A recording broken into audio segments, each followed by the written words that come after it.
ప్రతి నెల 5,000 రూపాయలంటే సంవత్సరానికి 60,000 రూపాయలు. ప్రతి నెల 5,000 రూపాయలు ప్రతి పేద కుటుంబానికి ఆ ఇంటి మహిళ పేరు మీదనే ఎందుకు ఇస్తున్నామో తెలుసా తల్లి? ఎందుకంటే ఈ రోజుల్లో ఖర్చులన్నీ పెరిగిపోయాయి. వాస్తవం అవునా కాదా? అవునా కాదా? పెట్రోల్, డీజిల్, గ్యాస్ పెరిగిపోయాయా లేదా? కరెంటు బిల్లులు, బస్ ఛార్జీలు పెరిగాయా లేదా? ఫీజులు, ఇంకా ట్యాక్సులు, ఇలా అన్ని పెరుగుకుంటూ పోయాయి. ఆఖరికి మద్యం కూడా పెరిగిపోయింది. అవునానా? మద్యం కోసం కాదిస్తున్నది, అందుకే మగవాళ్ళకి ఇవ్వటం లేదు, అందుకే ఆడవాళ్ళకి ఇస్తున్నాం.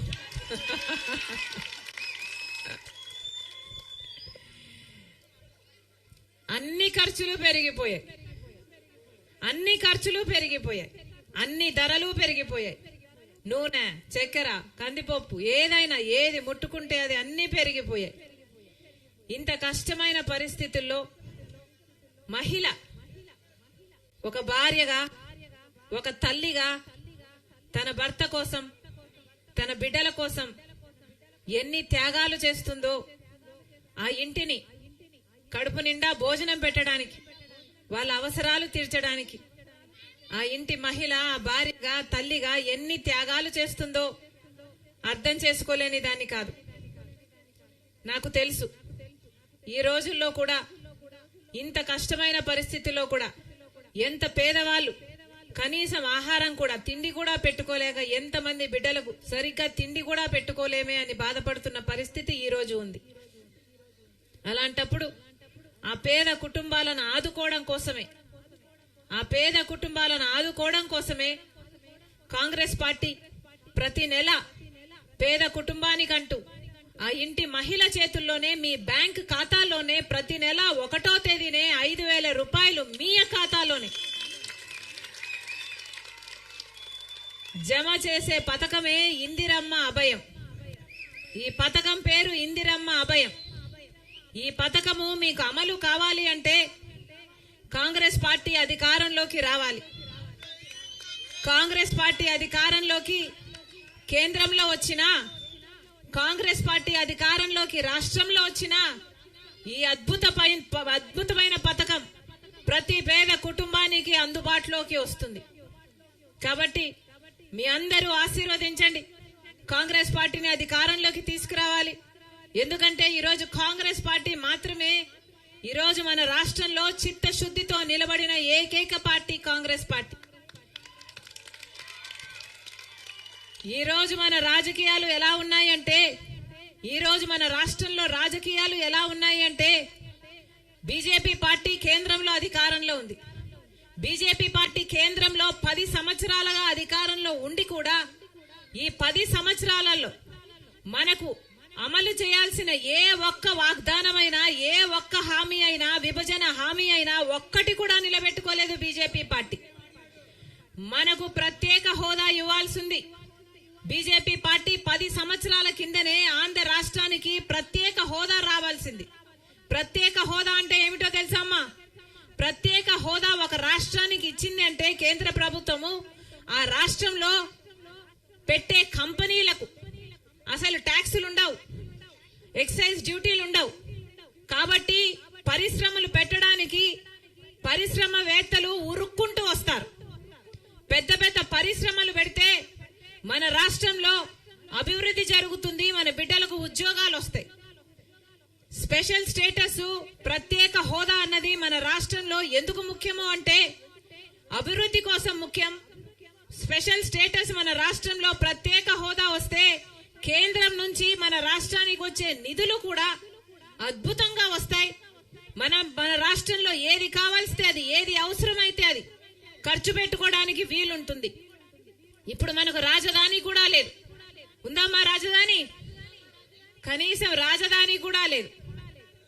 చుట్టుపక్కల రాష్ట్రాలందరికీ బెంగళూరు అయితేనేమి, చెన్నై అయితేనేమి, హైదరాబాద్ అయితేనేమి పెద్ద పెద్ద రాజధానిలు కట్టుకున్నారు, వేగంగా దూసుకుపోతున్నాయి. మనం మాత్రం ఇది మా రాజధాని అని చెప్పుకునేటట్టు మన కనీసం తలెత్తుకొని ఇది మా రాజధాని అని చెప్పుకునేటట్టు మనకు కనీసం ఒక రాజధాని కూడా లేకపాయే. మరి ఏమి అభివృద్ధి జరిగినట్టు? ఏం అభివృద్ధి జరిగినట్టు? ఎక్కడ వేసిన గొంగలి అక్కడే. 10 సంవత్సరాల కింద ఎక్కడున్నామో ఇప్పుడు కూడా అక్కడే ఉన్నాం. అలాగే ఉన్నాయి మన బతుకులు. ప్రపంచం అంతా వేగంగా ముందుకు వెళ్ళిపోతుంది. మనం మాత్రం ఒక్క అడుగు కూడా ముందుకు వేయకపోతే ఈ 10 సంవత్సరాలలో 10 ఏళ్లు మొత్తము అందరూ అభివృద్ధి చెందితే మనం మటుకు 25 ఏళ్లు వెనక్కి వెళ్ళాం. ఇది మన రాష్ట్రంలోని పరిస్థితి. బిడ్డలకు ఉద్యోగాలు వస్తున్నాయమ్మా, బిడ్డలు చదువుకుంటున్నారు. ఈరోజు డిగ్రీలు పీజీలు చదువుకుందాం అనుకుంటే ఆ రోజుల్లో రాజశేఖర రెడ్డి గారు ఉన్నప్పుడు ఫీజు రీయింబర్స్మెంట్ ఉండేనమ్మా. ఫీజు రీయింబర్స్మెంట్ రాజశేఖర రెడ్డి గారు చెప్పిన మాట, పెద్ద చదువులు ఏ బిడ్డ చదువుకోవాలన్నా మీరు డాక్టర్ అవుతారా, మీరు ఇంజనీర్ అవుతారా, మీరు ఎంబీఏ చేస్తారా, మీరు ఎంసీఏ చేస్తారా, మీరు ఏది కావాలంటే అది చదువుకోండి, ప్రభుత్వమే ఉచితంగా చదివిస్తుంది అన్నాడు రాజశేఖర రెడ్డి గారు. ఇప్పుడు లేదు. డాక్టర్లైనా ఇంజనీర్లైనా చదువుకోవాలి అంటే కన్న తల్లిదండ్రులు అప్పు సొప్పు చేయాలి, కూలీ నాలీ చేసుకోవాలి. తీరా అంతా చేసి చదివించినాక ఉద్యోగాలు వస్తున్నాయా అంటే ఉద్యోగాలు రావటం లేదు. ఒకప్పుడు చంద్రబాబు గారు ముఖ్యమంత్రిగా ఉన్నారు. మొదటి 5 సంవత్సరాలు చంద్రబాబు గారు ముఖ్యమంత్రిగా ఉంటే ఆ రోజుల్లో మెగా డిఎస్సి వేస్తానని చంద్రబాబు గారు 23,000 టీచర్ ఉద్యోగాలు ఖాళీగా ఉంటే ఆ రోజు 7,000 ఉద్యోగాలు వేశాడు. ఆ రోజు జగన్మోహన్ రెడ్డి గారు ప్రతిపక్ష నాయకుడు. ఇలాగే ఎన్నికల ప్రచారం అప్పుడు జగన్మోహన్ రెడ్డి గారు వచ్చి ప్రభుత్వ శాఖల్లోనే 2,30,000 ఉద్యోగాలు ఖాళీగా ఉన్నాయి, ఏపీపీఎస్సీ ద్వారా అన్ని భర్తీ చేస్తాను అన్నాడు జగన్మోహన్ రెడ్డి గారు. ఒక్క ఉద్యోగమైనా ఇచ్చారా? ఉద్యోగాలే లేకపాయే. మెగా డిఎస్సి అన్నారు. ఆ రోజుల్లో మెగా డిఎస్సి చంద్రబాబు గారు 23,000 ఉద్యోగాలు ఖాళీగా ఉంటే సిగ్గులేదా 7,000 ఉద్యోగాలే వేసేది అని ఆ రోజు నిలదీశాడు జగనన్న గారు. మరి ఇప్పుడు ఏమైంది? 25,000తో మెగా డిఎస్సి వేస్తానన్న జగనన్న గారు ఇప్పుడు దగా డిఎస్సి 6,000 ఉద్యోగాలు దగా డిఎస్సి వేశారు. మరి ఇది ప్రజలను దగా చేయడం కాకపోతే ఇంకా ఏమిటి?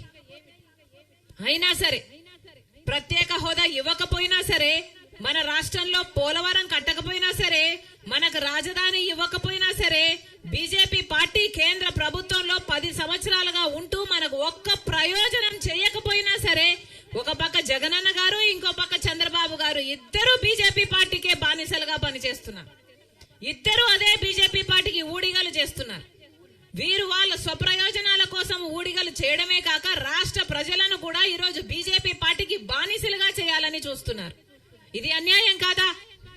ఒక్క విషయంలోనైనా బీజేపీ పార్టీ కేంద్రంలో అధికారంలో 10 సంవత్సరాలుగా ఉంటే మన రాష్ట్రానికి ఏం చేసింది బీజేపీ పార్టీ?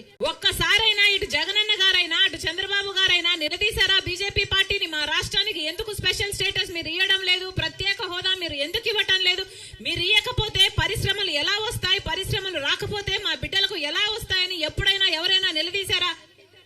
పోలవరం ప్రాజెక్టు మనకు ఊపిరి లాంటిది, మనకు ఎంత ముఖ్యమైన ప్రాజెక్టు. పోనీ పోలవరం ప్రాజెక్ట్ అమ్మ కుజోల్ తల్లి, పోలవరం ప్రాజెక్టు కట్టకపోయినా సరే బీజేపీ పార్టీని అంతగా ఊడిగలు చేస్తున్నారు అంటే ఇక వీళ్ళని ఏమనాలి? రాజధాని కట్టకపోయినా సరే, పోలవరం కట్టకపోయినా సరే, ప్రత్యేక హోదా ఇవ్వకపోయినా సరే, మన రాష్ట్రానికి ఏ ఒక్క మేలు చేయకపోయినా ఈరోజు జగనన్న గారు, తెలుగుదేశం పార్టీ చంద్రబాబు గారు ఈరోజు బీజేపీ పార్టీకి బానిసలయ్యారు. అమ్మా మళ్ళీ చెప్తున్నా, చంద్రబాబు గారు ముఖ్యమంత్రి అయినా, జగనన్న గారు ముఖ్యమంత్రి మళ్ళీ అయినా ప్రత్యేక హోదా మన రాష్ట్రానికి రాదు. వీళ్ళిద్దరూ బీజేపీ పార్టీకి బానిసలయ్యారు. ఆ బీజేపీ పార్టీ ఏమో మనకు ప్రత్యేక హోదా ఇవ్వదు, పోలవరం ప్రాజెక్ట్ ఇవ్వదు, మనకు రాజధాని ఇవ్వదు, మనకు ఏ ఒక్క మేలు చేయదు. అందుకే ఇప్పుడు ఓట్ల సమయం, ఎన్నికలు వస్తున్నాయి తల్లి, ఎన్నికలు వస్తున్నాయి, తెలుసు కదా, ఎన్నికలు వస్తున్నాయి. ఇప్పుడు ఓటు అనేది మీ చేతుల్లో ఉన్న ఆయుధం. ఓటు అనేది మీ చేతుల్లో ఉన్న ఏకైక ఆయుధం, మీ జీవితాలను మార్చే ఆయుధం. 5 సంవత్సరాలకు ఒక్కసారి మాత్రమే ఈ ఆయుధం మీ చేతుల్లోకి వస్తుంది. కాబట్టి ఓటు వేసేటప్పుడు ఆలోచించి ఓటు వేయండి. అన్ని పార్టీలు వస్తాయమ్మా. చంద్రబాబు గారు వస్తారు, జగనన్న గారు వస్తారు, వైసీపీ టీడీపీ అంత పెద్ద పెద్ద మూటలు పట్టుకొని వస్తారు, డబ్బులు ఇస్తారు. ఏమ్మా ఇస్తారా? తీసుకోండి.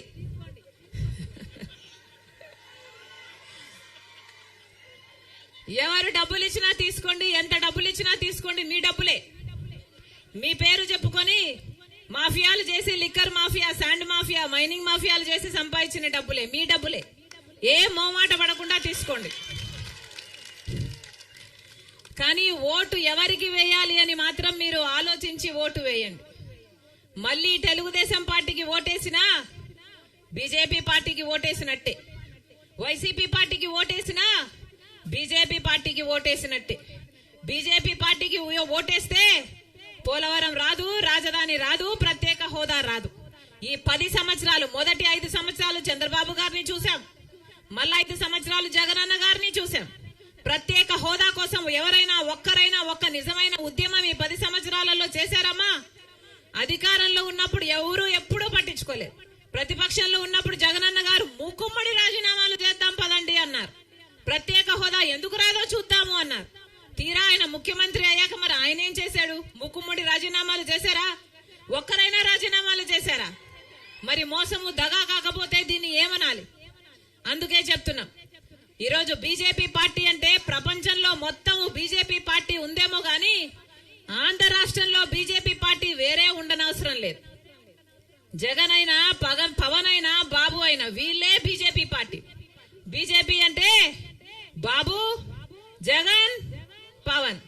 బి అంటే బాబు, జే అంటే జగన్, పి అంటే పవన్. మన ఆంధ్ర రాష్ట్రంలో మాత్రం ఇదే బీజేపీ పార్టీ. కాబట్టి అమ్మా మళ్ళీ చెప్తున్నాం, తెలుగుదేశం పార్టీకి ఓటేసినా అది బీజేపీ ఖాతాలోనే పడుతుంది, వైసీపీకి ఓటేసినా అది బీజేపీ ఖాతాలోనే పడుతుంది, జనసేనకు ఓటేసినా అది బీజేపీ ఖాతాలోనే పడుతుంది. 10 సంవత్సరాలుగా బీజేపీ పార్టీ మనం దగా చేసింది. ఆంధ్ర రాష్ట్ర బిడ్డల్ని, మిమ్మల్ని వెన్నుపోటు పొడిచింది. అందుకే చెప్తున్నాం, మరొక్కసారి ఎన్నికలు వచ్చాయి తల్లి, ఆలోచన చేసి ఓటు వేయండి. కాంగ్రెస్ పార్టీ ఒక్కటే. రాహుల్ గాంధీ గారు, మా నాయకుడు రాహుల్ గాంధీ గారు, కాంగ్రెస్ పార్టీ నాయకుడు రాహుల్ గాంధీ గారు అధికారం లేకొచ్చిన మొట్టమొదటి సంతకమే మనకు ప్రత్యేక హోదా మీద పెడతానని చెప్పాడు రాహుల్ గాంధీ గారు. ఆ మాట పట్టుకొని వచ్చింది రాజశేఖర్ రెడ్డి బిడ్డ. అందుకే చెప్తున్నాం, కాంగ్రెస్ పార్టీని ఆశీర్వదించండి. ప్రత్యేక హోదా వస్తుంది, పోలవరం ప్రాజెక్ట్ వస్తుంది, రాజధాని వస్తుంది. అంతేకాదు ఈ రోజు లాంచ్ చేస్తున్న ఇందిరమ్మ అభయం పథకం కూడా మీ అందుబాటులోకి రావాలి అంటే కాంగ్రెస్ పార్టీ అధికారంలోకి రావాలి.